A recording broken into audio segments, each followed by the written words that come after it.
Padaringalarning o'yinni buzdi deb uni so'kadi, buni so'kadi, aytib, "To'g'ri qiladi" dedim, "To'g'ri qildi" dedim. Hech qanaqangi betda dedim, so'kadigan joyi yo'q. Zidan praf dedim. Mana ko'rgan bo'lsanglar, men o'z ko'zim bilan ko'rdim. Zidanda hech qanaqa aybi yo'q edi. Poylan bir chekkasidan ketayotdi. Bir chekkasidan ketayotdi. 2 metr narida italiyalik futbolchi kelyapti. Shu birisi deb qo'ydi-da. Bu eshitib qoldi, endi biz eshitmadik. Shart to'xtadi. Nima dedi?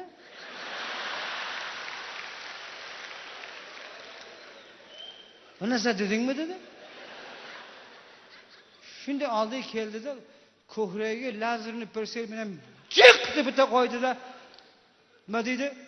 Tabi yerga tushdi-da, chala so'yilgan xo'rozday pitirladi qoldi, tamom. Bunaqasi bo'lmagan. Butun jahon devordi.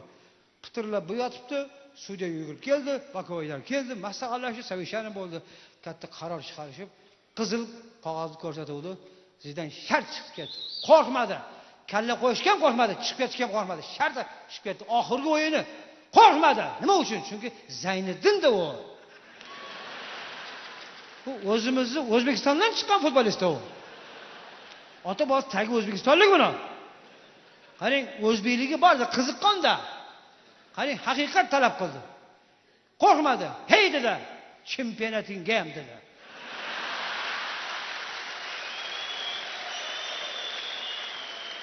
O'sha oltindan bo'lgan kubogingga ham dedi. Yurakda qarang, qo'rqmaganini qarang. O'yiningga ham dedi. Stadioningga ham dedi. Stadioningni direktoriga ham dedi. Sudyalaringga ham dedi. Ayniqsa bakovoylaringga dedi.